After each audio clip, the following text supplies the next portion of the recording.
Good morning, everyone. It's a pleasure to be here on behalf of Attorney General Schneiderman and the New York State Attorney General's Office to our monthly Cornell Cooperative Extension Consumer Issue Program. Today's topic we're talking about is being a good consumer in the utility market. And before you turn your televisions off and close your ears, I know it can be a relatively boring type of topic where people don't want to get caught up because it gets confusing and that sort of thing. Like any other consumer product, in this case the product is energy that's flowing over our lines, we really have to be good consumers in making decisions of what type of service that we need and what type of service will provide us with the utility services that we need. We want to be good consumers, and rather than have our eyes roll up in the back of our head when we talk about utility service, it really is important to keep an eye on and to make informed decisions. Sometimes consumers think, oh, that's too complicated, I'm not going to get involved in it, I'm just going to, whoever calls me first, I'll sign up for their service, regardless of what type it is. Or as soon as someone approaches me, I'll switch over to a particular service. And although it can get complicated, there are some basic things that we need to understand in going about whether we're going to hire a particular utility service. We need to protect ourselves. We need to negotiate or investigate what the best prices might be available out to us and what service is going to be given to us. It's not necessarily just whatever service comes to us you pick. There are many options out there in a whole host of different things, and that we need to be the best consumer that we can in making that decision. The first thing that we think about when we talk about utility service is our typical gas and electric bill. And it always used to be, you just called up the company, they turned it on, the bill came every month, and we paid it. And it's a lot different now. It's probably been that way for the last 5 to 10 years, closer to 10 probably, where here in New York, and I know it's available in other states as well, we have the opportunity to actually investigate and determine what works best for us under our budgets, not for the wires or pipes that come into our house and those who maintain it, depending on what area of the state you're in, and it's either National Grid or NYSEG in the Binghamton area, that actually is the one that maintains the wires and the poles and the pipes coming in off the street and into our houses. But actually the energy that flows through those wires and through the pipes, we can actually go out and make a determination of who we want to provide that to us based on what our needs are and what the costs are. As far as electric goes, there are different companies that are out there that are willing to provide that service to us, and we should go out and look and see what is the best option for us. Part of your bill, if you look at your bill, and I know you think that it can be quite complicated, actually the bill is lumped into categories, and one category that you're going to see on the bill is for if you are a gas company, a customer, and electric customer, there should be a box that's set up that says what your delivery charge is for your gas, and a separate box for your delivery charge for your electric. Now that is the portion of your bill that is, lack of a better term, a monopoly. You have one service provider for the delivery of it, and that would be NYSEG or whoever the utility provider is in your particular community. Typically NYSEG. So I'll use NYSEG as the example. So NYSEG has the trucks, they put up the pipes, they put in the pipes, they hang the wires, they put in the poles. Pole snaps off, NYSEG comes out, they have to fix the pole. That delivery charge is a cost to get the energy to your house. That will not change. That's not something you go out and negotiate with other providers of that. That is whoever your utility provider is. So that's a set amount that's on your bill, and it is usually based upon the amount of energy that you use, whether it's a kilowatt hour in the case of electric, or whether it's a therm based on what the gas is coming through the pipes. And so you have that particular charge.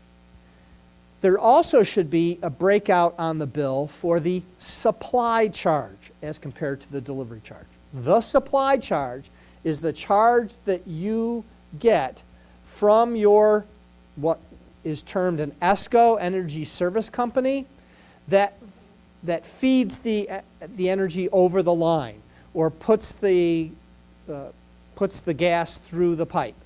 That has been deregulated in New York and several other states.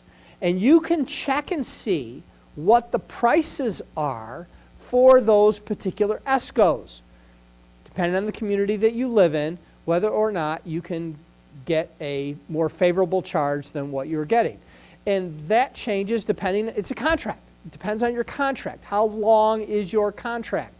And you are bound by the terms of that contract for the length of the contract.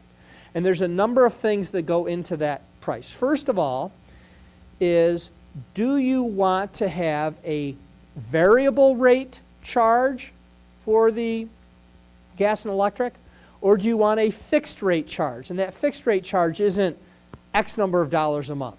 What it is it's X number of cents per unit in the case of an electric kilowatt, or in the case of gas per therm.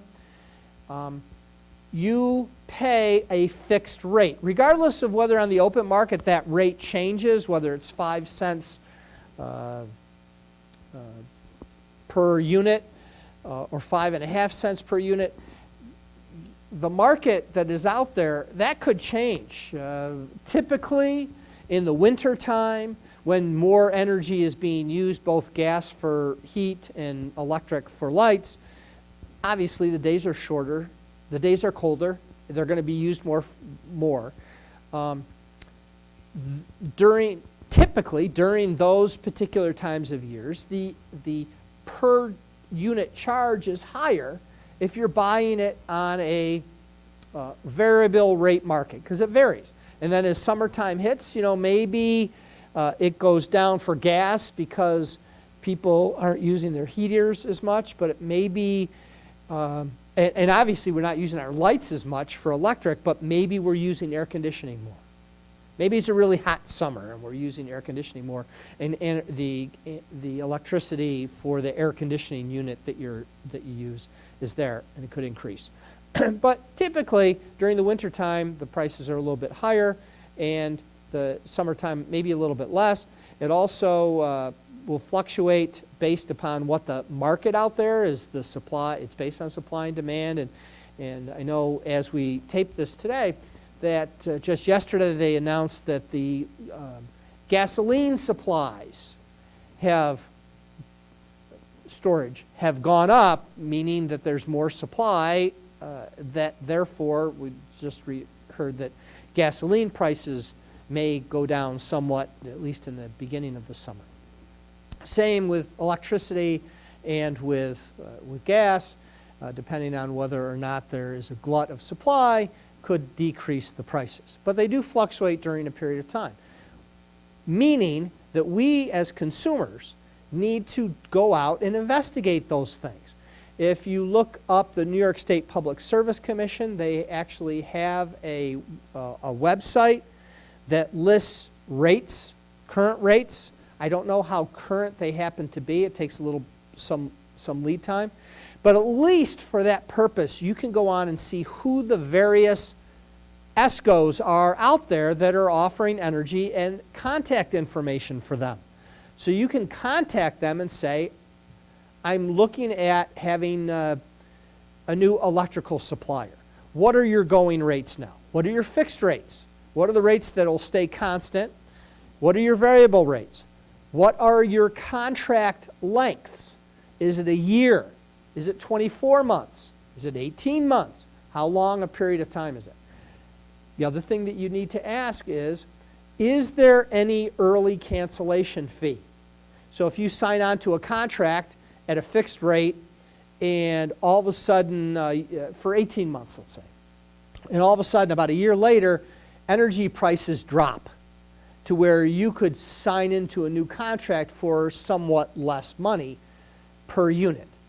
And you're investigating being a good consumer, and you say, well, if I choose to switch, I'm switching before the end of my 18-month contract, how much is it going to cost me, if anything, to back out of this contract to go get a new provider? I'm seeing prices now in the range of maybe $100 to do that. So you have to make the calculation. If I were to change energy providers now because of a reduction in price, is that change going to save me more than $100? If it's not, it doesn't make any sense to change. But those are the things that you have to look into and then make a decision. Also, there are other options available for those who are concerned and want to make sure that, let's say that their energy comes from green sources. There are energy providers out there that generate their energy from green, solar, wind, hydroelectric power. If that's a concern for you, being a good consumer, you say, I want to support a company that provides it, there's those options available, and you can make your choice based upon what the costs are. The best thing to do to be a good consumer in that area is to keep copies of your bills. Keep records of how much energy you use, because again, we fall back to the fact that these contracts are usually based on a per unit measure, kilowatt hours, a therm. How much in kilowatt hours do you use in the last year? How much for each particular month? Maybe if you're really a good consumer, you keep records over a longer period of time. You can kind of average it out. We may have warmer summers some year, colder winters other years, or less. And you can average that out over a period of time and say, okay, I use on the average X amount of units a year. If I switch over to another provider for half a cent less per unit, how much is that going to equate to me over the length of my contract? Now, as a typical calculation, the supply charge that we're talking about equates to approximately 30% of your bill. So this is affecting 30% of your bill because the delivery charge is probably 70% of your bill. I guess it depends on how much you use actually. And so you're talking about a portion of your bill that's going to be affected. But in any way, the rates are posted with the Public Service Commission. I would check to see what at least generally on their website as to what the rates are, whether there's cancellation charges, what are the terms of the contract, and then contact the various providers and say, currently, today, what are your rates? Also, typically, you get the best rates during the summertime, so if you are considering going on to a new contract with someone else because yours is expiring or you want to switch or you actually don't have a contract, you're just continuing on a monthly basis, summertime is a really good time to start looking at these things. And then you can make those decisions if you want to lock into a rate as a fixed rate.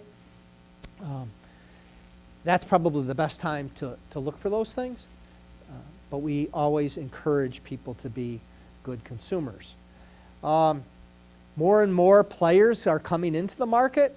When we first started talking about this several years ago, we didn't have as many ESCOs, but there are a fair number of them now. So I would encourage everyone to go ahead and start looking for those sorts of things.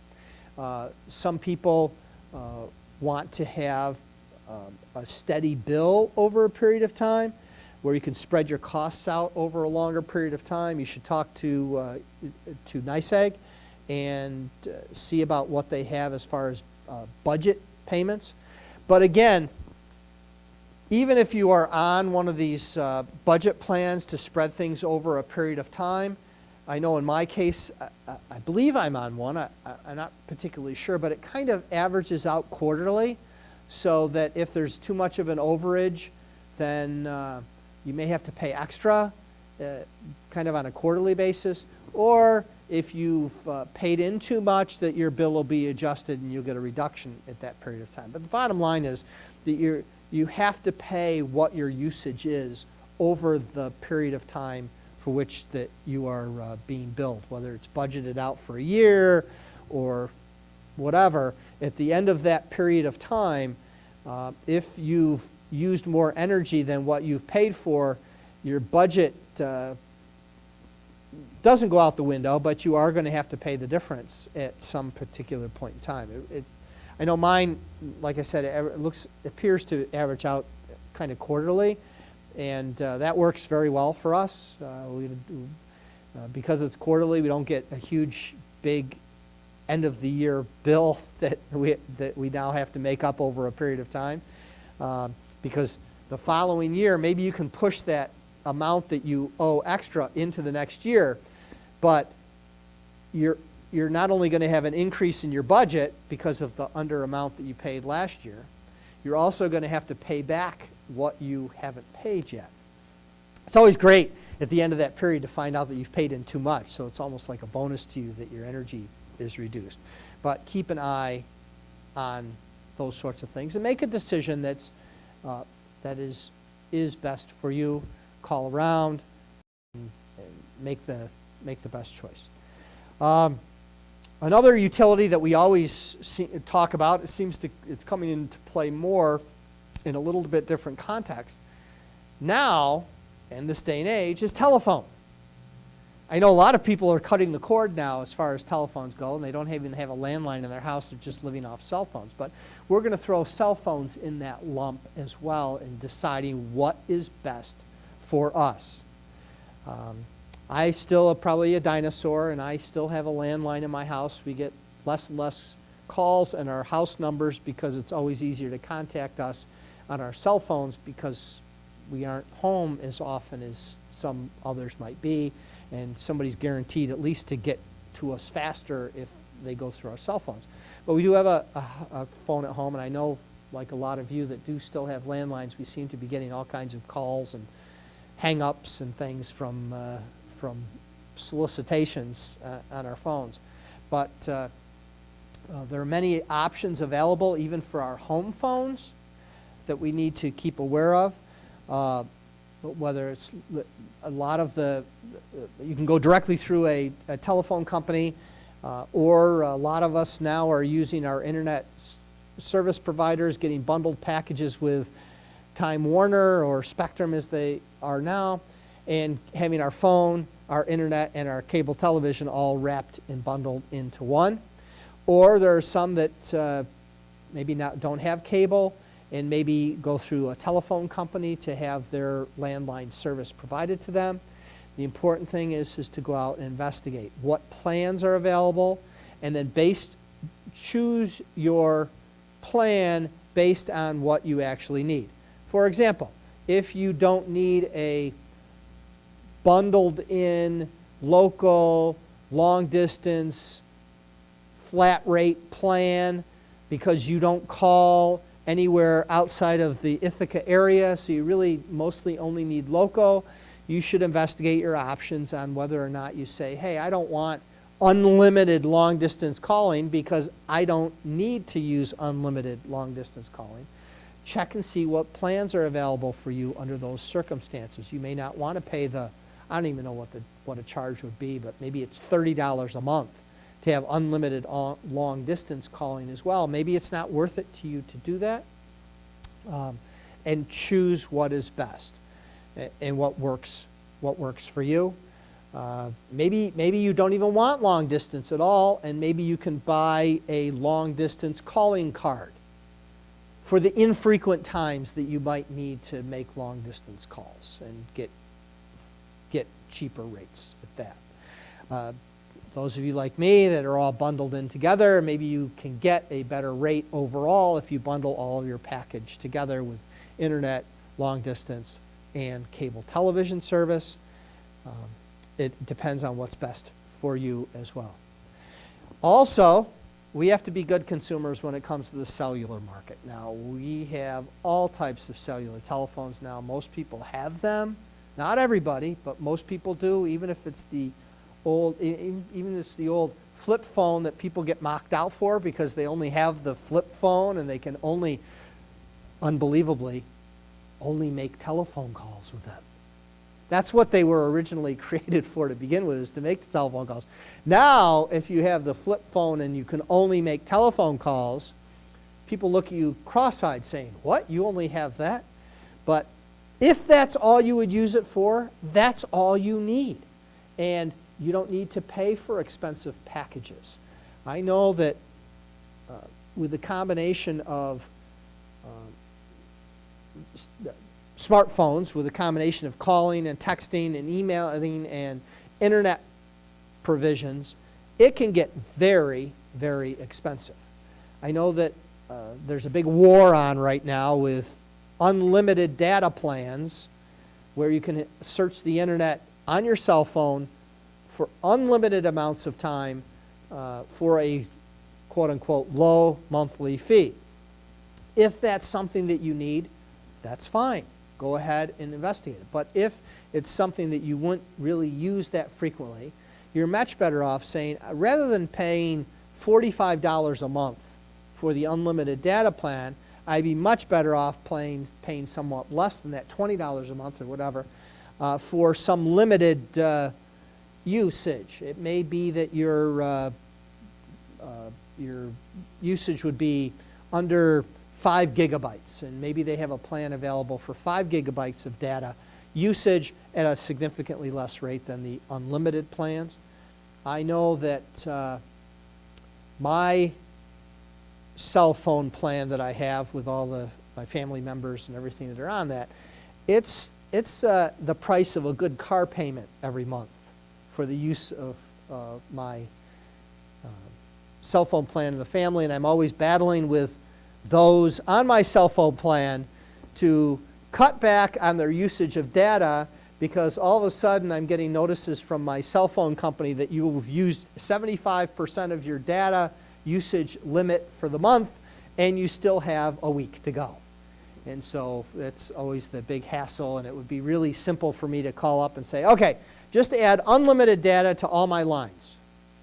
Well, that would be a really significant monthly car payment if I had added that much more to my cell phone bill. But again, I stress the point that it is unique to my individual circumstances as well as all of your individual circumstances. So make the choice that's best for you. There's many service providers out there, and you have to choose, do I want this service at a much cheaper rate as compared to this other service that's out there? You have to investigate those options. There's many, many out there. Some of the things to consider is make sure you know exactly what it is that you are paying for. Know all charges that are associated with it. Because, for example, I don't know this to be a fact, but what if you see an advertisement that a really low monthly fee for a cell phone, and you think, wow, this is really great. I'm paying a lot more than that right now. I'm going to go check into it, and you sign up for it, and you find out it doesn't include data, or it includes very little data and you were expecting much more. Or that it's that it only includes data, but there's also an extra charge for use as a cell phone. Whatever that happens to be, the most important thing is, when you go in to discover, you need to know exactly how much it is. I'll give you an example, my personal experience. My cell phone provider, I got a call one day, and they said, look we can reduce we can give you 1 more gig of data a month. We can also give you the opportunity that when you're getting close to data, your data limits, this is, I think, one of the greatest things. I can turn off the data on all the phones that I have. That would drive my kids crazy if all of a sudden they didn't have their data, but we were getting close to the limit. I thought that would be great. I have more control over it. And we're going to reduce your cell phone bill per line by X number of dollars a month. And I specifically said to the salesperson, I said, wow, that sounds great. If you're reducing my cell phone data charge by $10 a month per phone. That's going to be a $50 reduction in my cell phone bill a month. Great. I said, look, the only thing I'm interested in is reducing my cell phone bill.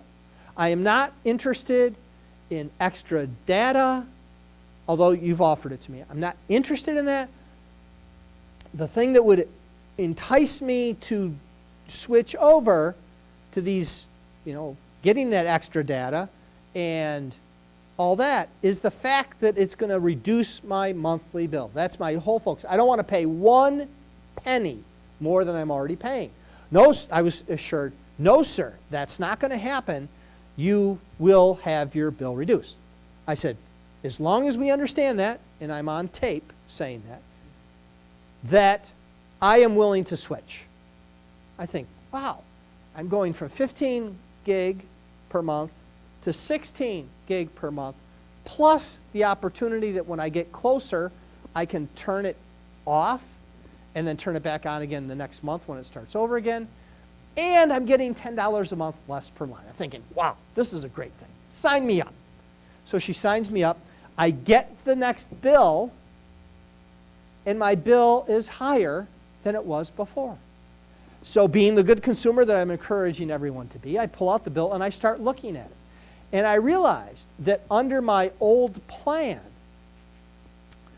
I had a $15 a month credit for every line that I had because of the program that I was on before.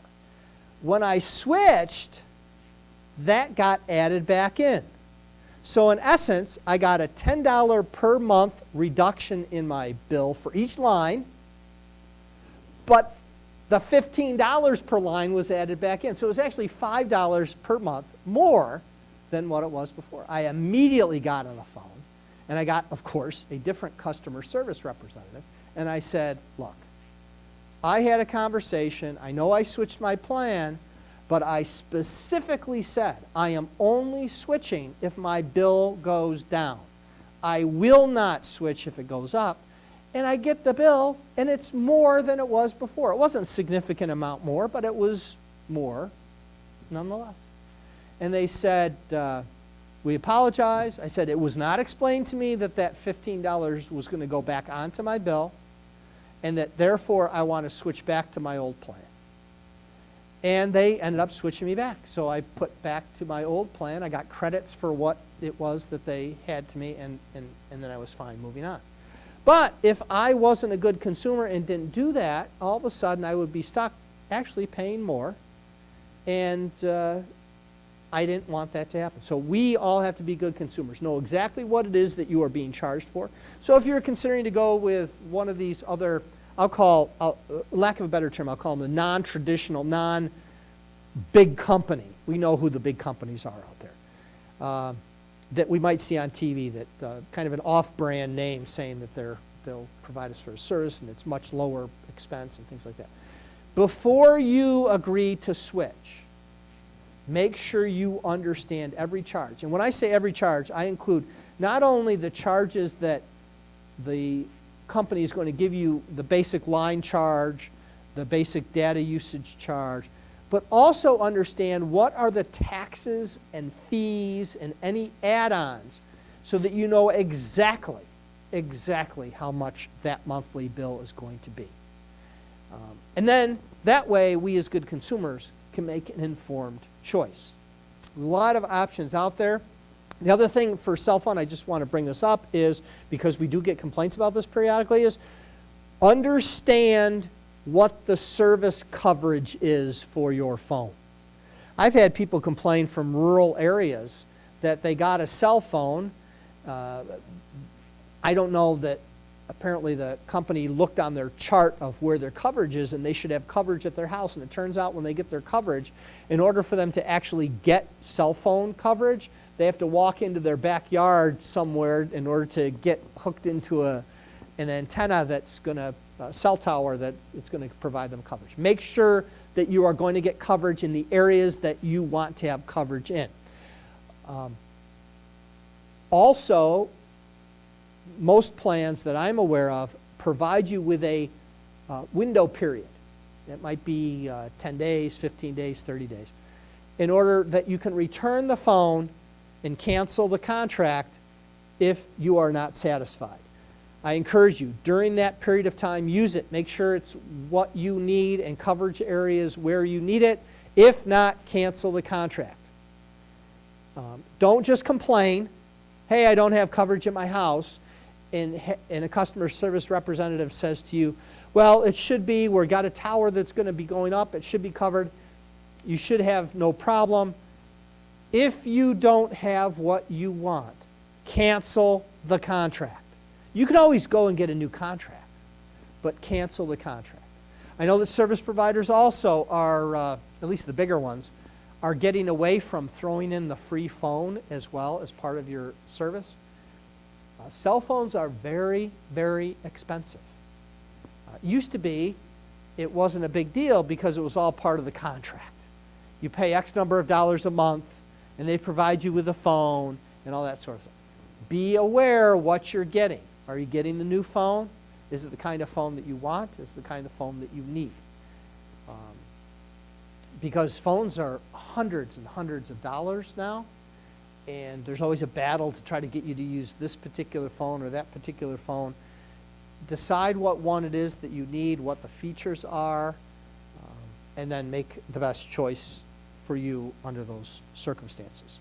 Again, we talked a little bit about cable and television service. There's also options available there. The big thing now that has been reported in the news is about how Disney has concerned because people are, ESPN is a part of Disney, that people are cutting the cord, and I just read an article in the paper this morning about how ESPN has lost 10 million subscribers over the last year because people are simply cutting the cord. They're saying, I don't need to have these big cable packages any longer, and therefore I don't need cable. There's other options available.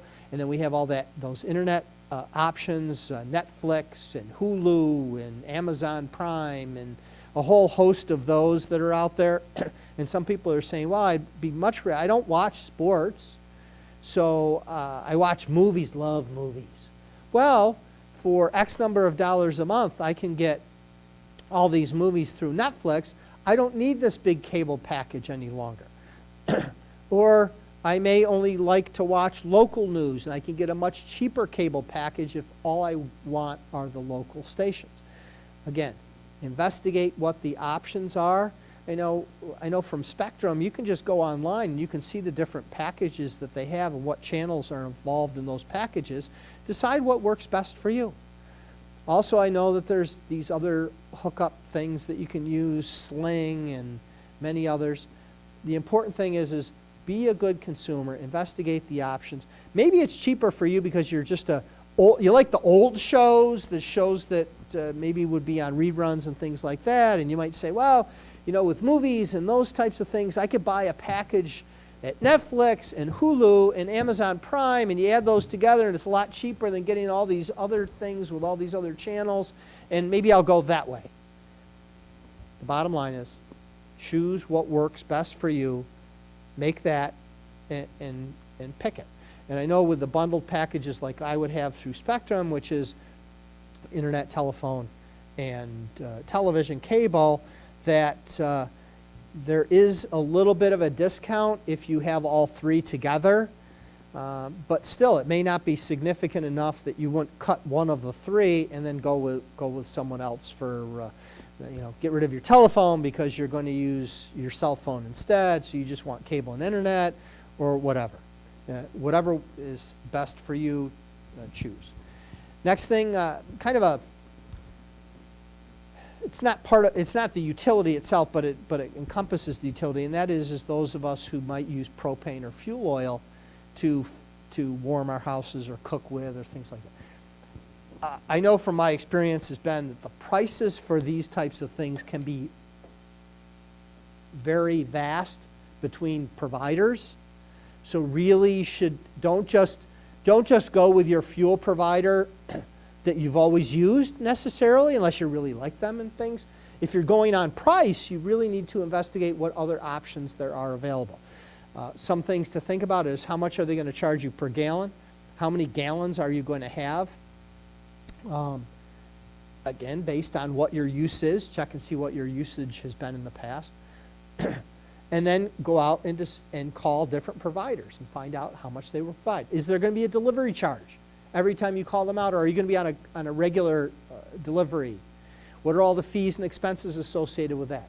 And again, add that all together and make your choice. I get complaints quite frequently from people who think they were being price gouged because they got a bill and they found out that it was fuel oil and it was $2 something a gallon, and that they called around and found out that it was 30 cents a gallon cheaper if they had gone with somebody else, and that this person is ripping them off and they want a reduction. It's really your power. The time to look at those particular prices is not after you get the bill, but before you choose the person or company to provide that to you. That is the best time. Investigate. If you lock into a contract, then you're all set, and that at least then you know what it's going to be as far as the charge goes. Also, when you get the bill or the ticket for how much was poured into your tank, look at it. Go out and check your tank gauge as you get near a fill-up and see, kind of get a rough estimate as to where the gauge is, assuming the gauge is working properly. Like you might be half full or a quarter full. And then match that up with how much your ticket delivery is, so that you can assure yourself that you're not being charged for something that you did not receive. It's always good to check those things out. You could do a pay-as-you-go as far as fuel goes, but that can get precarious. If you want to take a gamble and expect that fuel oil charges are going to go down, rather than locking yourself in a contract, you can go into a pay-as-you-go kind of thing, an at-market charge. But be very careful, because if prices really go up, you're going to end up having to pay that extra amount. It's important to find out what the going rate is, to find out what it is that you might ultimately pay, and then make the decision accordingly.